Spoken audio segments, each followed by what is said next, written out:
What up, y'all? We back. It is daytime. I feel so light and crisp. So excited. The routine, it's working. We're evolving. The earth is healing itself. I hope everyone's doing well. I'm coming to you midday Wednesday to talk about our alchemy message for the week.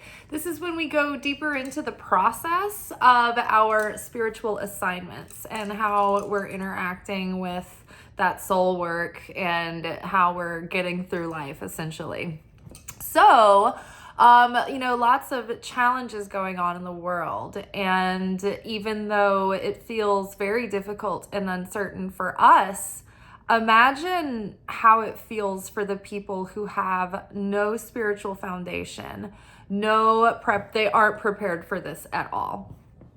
And I think we're starting to realize, like, even though we feel tired so many times and up against all odds at so many times, I think it's times like right now where people are spinning their wheels and they are on the brink of going berserk or snapping, and they're so confused and they're very fearful and they're wondering what to be told, what to do. And this isn't even the people in the heat of the crises. This is just the people who are in relatively stable situations who are feeling the pressure closing in of outside crises in the world. So, the people at large are not prepared for the times that we're living in. And for those of us who are, it's up to us to hold the frequency, to hold the space, to be the light in dark times. And that's what our message is talking about today. With the Wild Unknown Alchemy Oracle deck, we pulled resin. I love the colors. This is like so my palette right here. Resin followed by iron. Again, Mars energy, that has been very prominent within the self, within personal levels, but also within the greater zeitgeist and in the globe, the warrior, conflict, the noble warrior and the domineering, and each side has the same opinion of the other, so all we can say and we can agree upon in unity is that any war and conflict is just an atrocity.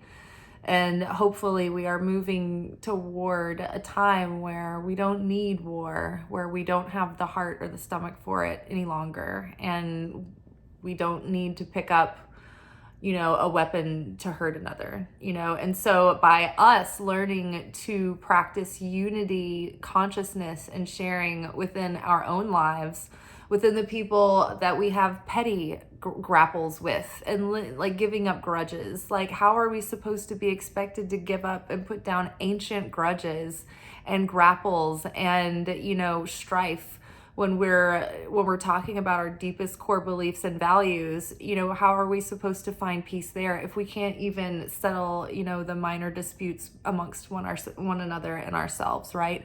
So it starts on an individual level, because think about it, if every individual on the planet shifted their consciousness just enough to where they just didn't want to cause strife anymore, that would end war. That would end all war. If each person on an individual level was just like, I can't fight against someone and participate in separation any longer.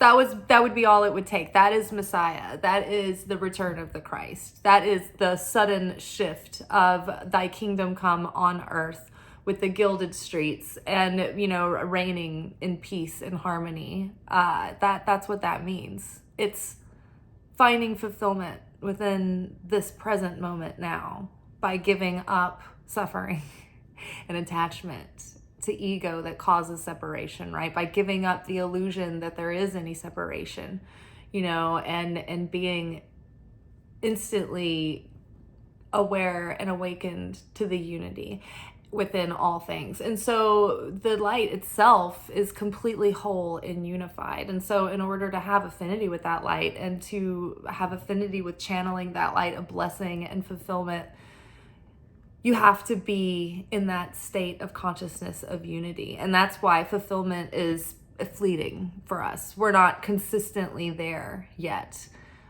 we can't maintain that unity consciousness because, in a moment we'll be triggered, we'll be annoyed, and then we'll be in separation again. And so then we're unfulfilled and we're dissatisfied. How often have you been in separation and judgment of another, pissed off about something and complaining and fighting about something, and then be in an absolute state of fulfillment in that? Unless you have what I think is the German, I might be pronouncing this wrong, but I think the German term is called Schadenfreude, where you take pleasure in other people's misery, which I just kind of love that, but it's bad. So yes. All that to say is that when we separate from unity, we start to feel like shit. When we're judging ourselves and others, when we're too critical, we're feeling like shit. When we're judging the circumstances of our lives and we're labeling that and we're attached to the outcome, we feel like shit, right? When we're feeling like whatever's happening, all is well. It is well with my soul. Everything's going to play out. It's going to be fine. Whatever is fleeting doesn't matter anyway. I am fulfilled in this present moment. I have everything I need in this one present moment. What happened just a moment ago doesn't exist anymore. What's about to happen next is only determined in this present moment. My power is in the now. This is the eternal. This is being. The only way you can connect with the light and have affinity with the light is by being in the present. That is the only way, the only place that truth is. That's the only place where existence is. It's the only place where we can connect to eternal love, to unconditional light, protection, provision. So we have resin, we have iron, and we have magnum opus, the great work. And so right off the bat, resin, is reassuring us that there is going to be more transparency and clarity, but also that what is, it's sealed and preserved. Like you and yours are protected. Take comfort in that. Take comfort in certainty. Certainty is another way of saying emunah. And emunah is the Hebrew word for faith beyond reason. It's the kind of faith or certainty or an inner sense of groundedness and peace that no matter what the outer circumstances appear, it doesn't matter. You're not falling for that illusion because we know how mutable physicality is. That the real truth is the energetic spiritual reality behind what's going on in front of us. And so the creator, source, God is omnipresent within all things, the light within every cell, within every atom. And all it takes is our awareness and activation and observation of that and our, conscious free will to activate that certainty in any moment, that it's like, okay, Creator is everywhere in all things. And if I surrender to my purpose and divine plan, I know that the universe, the cosmos are self-correcting. They're trying to lead me toward my ultimate fulfillment and my ultimate purpose, right? Divine plan is always trying to magnetize that part and connect with the magnet inside of me, that desire that's put deep, deep down that seems to have purpose, that can serve humanity in a greater way than just receiving for the self. That part of you is awakened and pulled by this divine presence and influence. And so the universe is always trying to pull us in the direction of our greater unfoldment and fulfillment. It's just that we're usually so attached to what we think things should look like and be like and unfold in this way. And so it's if we can just release and surrender, that magnetism will pull us. And so part of that release is just our mental release, our emotional release, our release on our illusion of control over everything, right? And the inner peace that comes when you relax and surrender and you're like, okay, the light can work through this moment. And if I can hold on to the certainty, even within challenge, even within hardship, It's revealing more blessing to come, and it's giving me deeper strength and deepening my faith and giving me a deeper sense of power and teaching us how to stay in a creator cause consciousness. If we can choose what we want our vibrational resonance set on and we can maintain that steadily, then we become the most powerful influence in any room we go in. And then it's like, that's how we get in that miracle zone of being the conscious co-creators of our reality with divine. It's like, if you're released and surrendered with that kind of faith, the size of a mustard seed can move mountains. And that certainty is like the magic sauce that gets you through the next level of the initiation, right? And so, it's like things are becoming clear, that we're preserved, even within these uncertain challenges and times.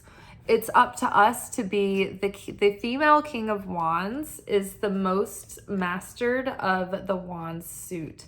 This is the inner spirit and faith and grit and persistence and perseverance. So this particular combination of the unity of the masculine aspects and the feminine aspects of the Wands suit is that this charismatic leader is full of heart and passion and drive and desire, and is a light in dark places, holds the torch for others.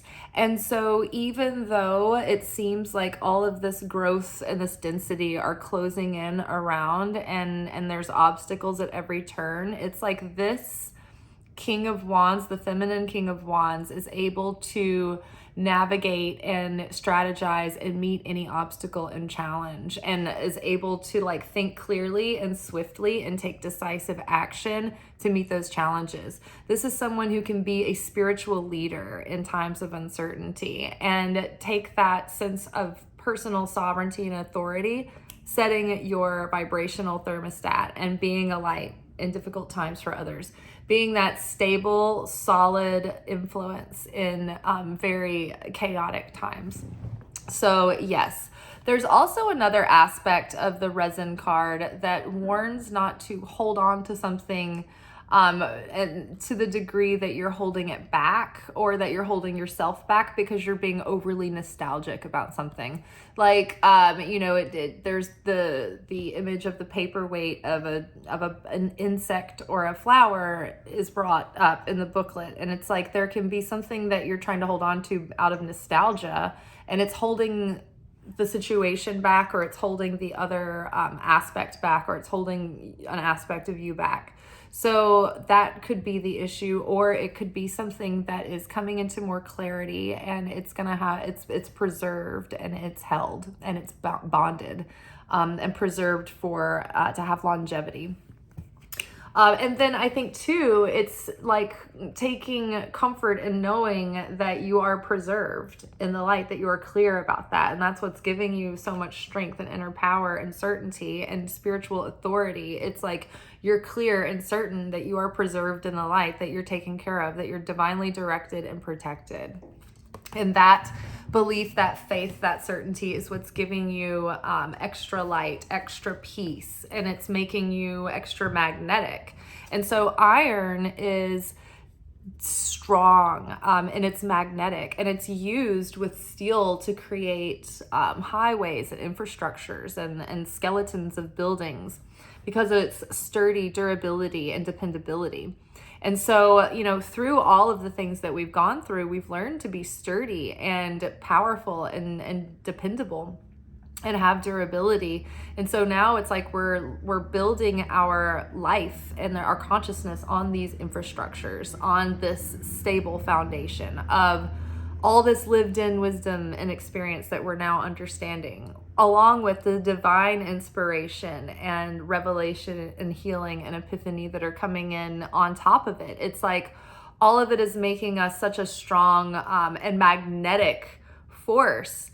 At the same time, we are healing and coming through so much of like just maybe unexpected conflict and heartbreak and separation and conflict and miscommunication and this is abandonment, this is betrayal, this is, sudden upset, and like upset with arguments with family or close loved ones or friends, and you're like, what happened? I don't understand. And this character is like so open, like welcoming, and then like 3 shots to the heart. And so we understand, having come through this, oh my gosh, so much now, about only allowing ourselves to put our energy and focus into things that are really solid and dependable, and learning how to test that over time, and learning how to build trust over time through, through a process. That reminded me of something else that I was going to mention. Perhaps not yet. So our coming through so much of this heartache is helping us be there for others. And there was kind of like a love relationship underneath all of this. And it's like, we might be holding the light. It's like, having come through this healing ourselves, it's like, this is the healing that helps us heal others around us. And so there may be, everything that we do and create, and we're not islands in this world. So, we're working with other people at all times, and we're interacting with them, and other people have heartbreaks that they're coming through. And so, as you heal your heart, you are becoming more magnetic, whilst also knowing and having the certainty that maybe, things that you have your heart set on are also healing and coming through. And, maybe in you dream of relationship that will come into your life, or that your relationship will up level. And it's like, we are holding on and preserving that desire, right? We're not giving up on that. And we're holding the torch for others too, that are maybe out there that we haven't met yet, that are doing their own healing right now.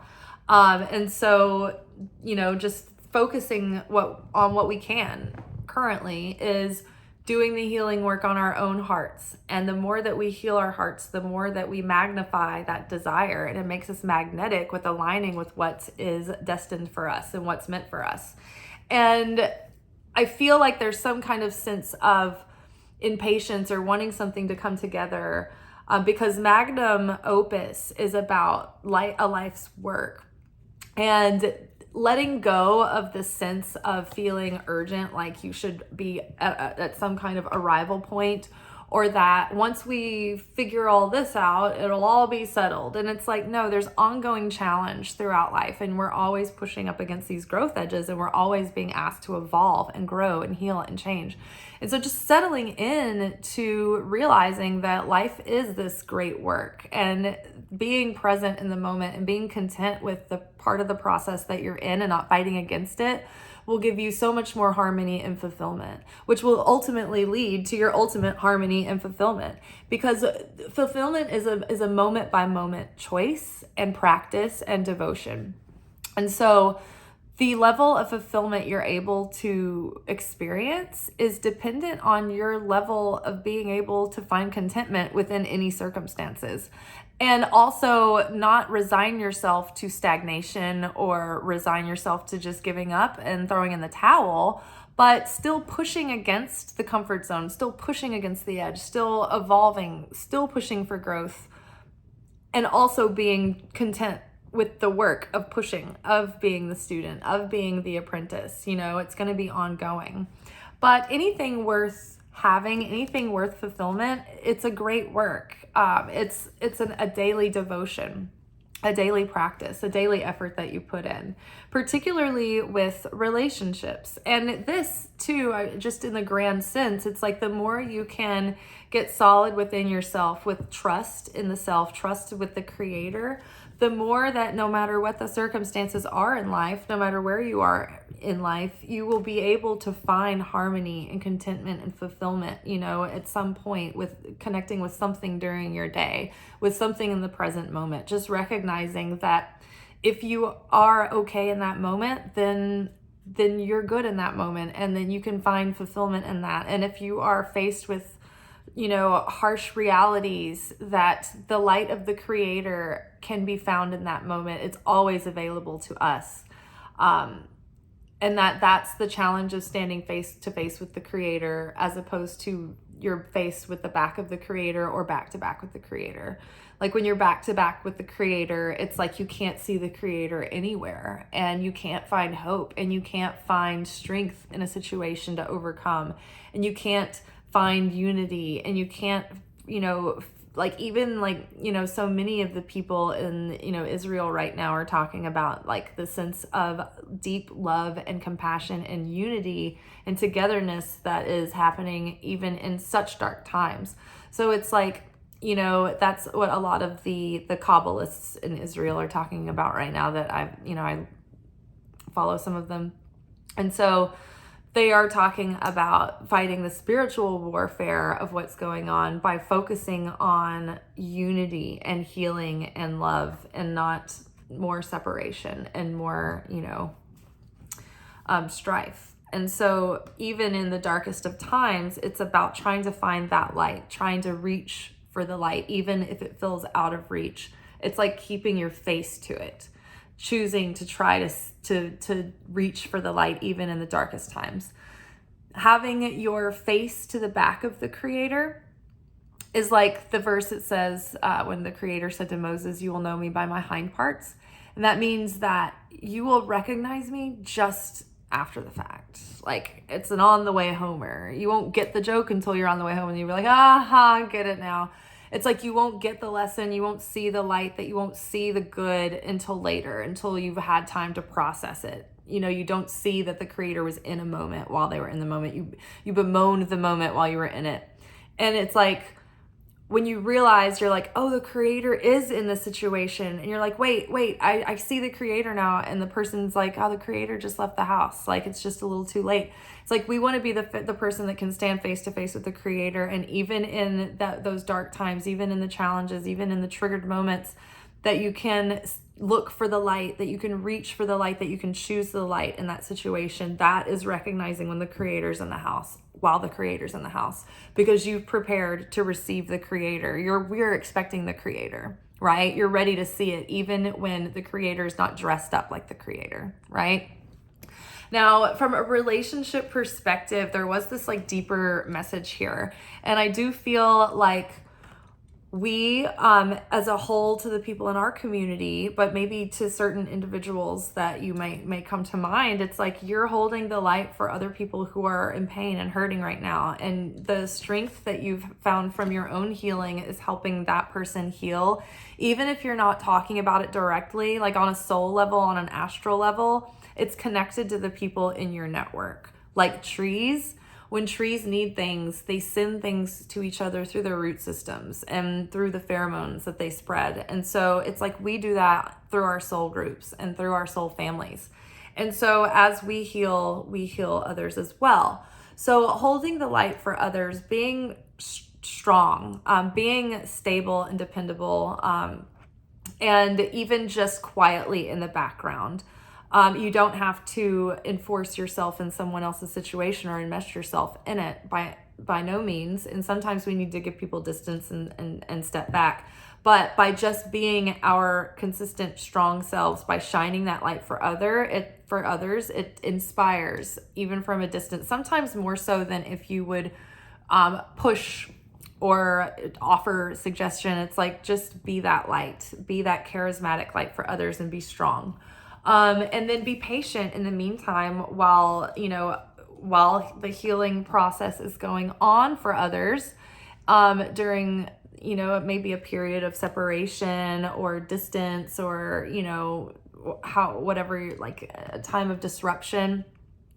Just being solid, being the grounded one, extending love, compassion, and being spiritually like generous of spirit with others, without being like, don't hear that and think into codependent like toxicity and like people pleasing. Think on a higher octave of that. Sometimes strength is required, and grit. And 10 of Cups, it's like something is ultimately leading toward fulfillment. This magnum opus great work, it talks about being on the right track, being on the right path. Even if you're in the midst of challenge, it's an initiation to go forward, to prepare the vessel to contain what's coming. And so fulfillment and harmony and like bonded relationships and fulfilling relationships and meaningful, purposeful living are on the horizon and within reach, within the taking now, right? The kingdom of heaven is at hand. Be fulfilled in the now, right? Be fulfilled with what you have. It's like Michelle Obama said the other day, her dad taught him growing up, if they wanted more food before they'd finished, he'd say no. Be satisfied with what's on your plate now. You have enough to be satisfied with now. Finish that and be satisfied, and then reach for more. Be satisfied. I love that. You have enough on your plate now to be satisfied. Be satisfied with what you have now, and more satisfaction will come. So like harmonious, good things are unfolding. We're not on the wrong track. We're not on the wrong path. We're on the right path. It's just natural challenges that come with life, with evolving, with the spiritual path. You know, there's always going to be an equal opponent that's going to up level with us at every time we up level. Unfortunately, we're never going to get stronger than the opponent. It's just always going to be there, like gravity, a force of resistance to keep us strong and persistent and evolving towards our greater unfoldment, towards being like the Creator, being more like God, more Christ-like. All right, you guys, good luck out there, you know, being tender and compassionate with yourself, and also recognizing how strong you've become, and trying to be a conscious leader for others during uncertain times. You know, shift other people when people are getting distracted and they're getting caught up in propaganda. Focus their energy and direct their focus on unity, on sharing, on taking positive action, on redirecting it, and breaking people through the illusion of this of just the media trying to get people up in arms all the time and fighting each other. Instead of fighting each other, let's get unified and look for solutions and look for ways to help, right? All right, y'all. Ciao.